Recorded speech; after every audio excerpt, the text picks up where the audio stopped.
A votação para definir o novo presidente da Frente Parlamentar Evangélica do Congresso, que estava marcada para essa quarta-feira, foi adiada. Reportagem de Brasília, Aline Beckett. O atual presidente do colegiado, deputado Silas Câmara, do Republicanos do Amazonas, comunicou ao grupo nesta segunda-feira a decisão do adiamento.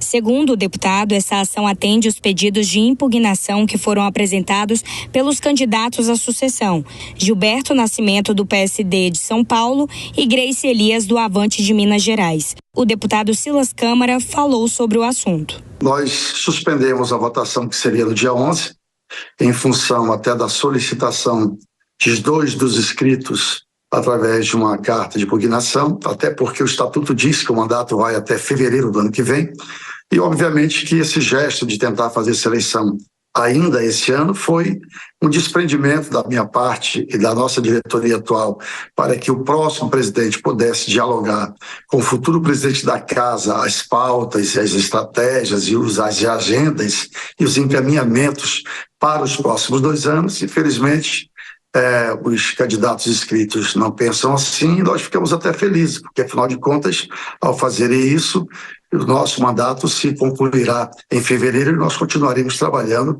para que a Frente Parlamentar Evangélica no Congresso Nacional, que, como de fato você disse e é verdade, é a frente mais atuante e mais robusta atualmente no Congresso Nacional, possa continuar tendo um desempenho adequado para os seus objetivos.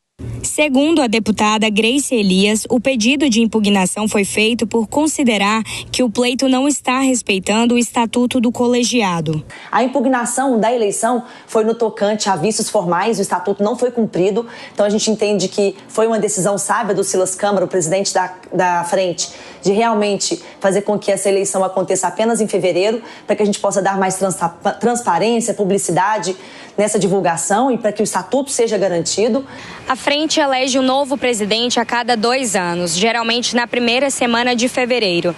Neste ano, contudo, os líderes decidiram antecipar o anúncio do representante para o biênio 2025-2026, previsto para esta semana. Até este pleito, a bancada se orgulhava de escolher os seus líderes por consenso, sem a necessidade de votação.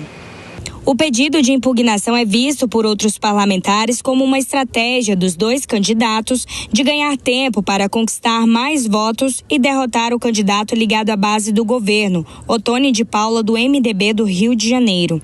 O deputado Cezinha de Madureira, do PSD de São Paulo, disse que a bancada é unida em relação às pautas em tramitação no Congresso, mas que não defende esse tipo de atitude.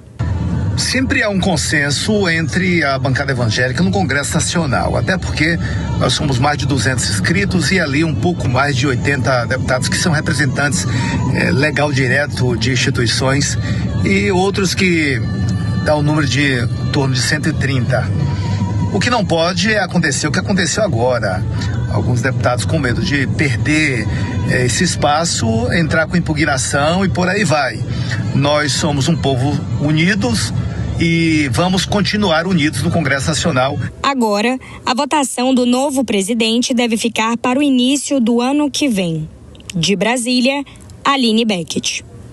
Dora Kramer, essa discussão é curiosa porque a gente, inclusive, outro dia entrevistou o deputado Cezinha de Madureira e ele fala, né, que a bancada evangélica é uma bancada grande, mas não necessariamente há uma união como tem na bancada do agro e outras bancadas que discutem temas talvez mais em relação aos debates, né, talvez mais políticos, não nessas questões mais ideológicas. De que maneira que essa bancada tem esse peso realmente quando a gente fala dela?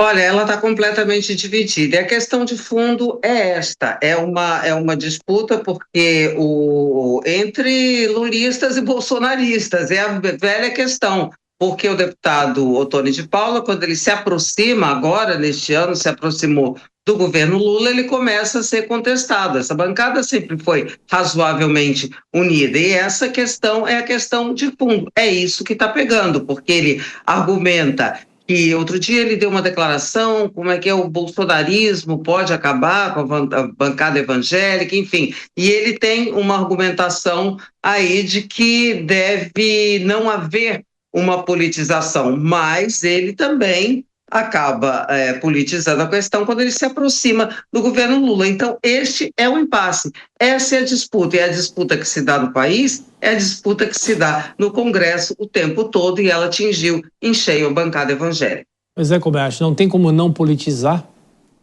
Não tem, e faz sentido essa cisão, porque historicamente a bancada evangélica ela é de oposição ao que pensa o presidente Lula, justamente nas pautas de costume, questão de drogas, questão de aborto, que são pautas que são mais simpáticas à ala progressista e, portanto, à ala petista, enfim, e a esses partidos coligados, correlatos, enfim.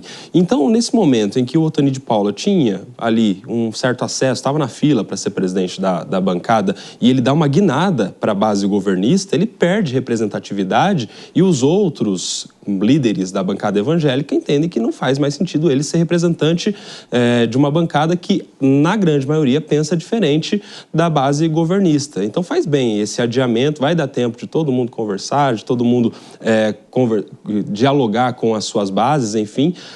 Bem lembrado pelo Cezinha de Madureira que a maior parte desses líderes, desses membros da bancada evangélica, eles são representantes de instituições, são de muitas igrejas, de muitas pessoas, então faz sentido que o presidente da bancada tem essa representatividade, ou seja, isso vai ficar mesmo para o ano que vem. E não é que a bancada está dividida, eu acho que é mais uma questão de momento, neste momento, há essa cisão por conta justamente desse movimento do Otani de Paula.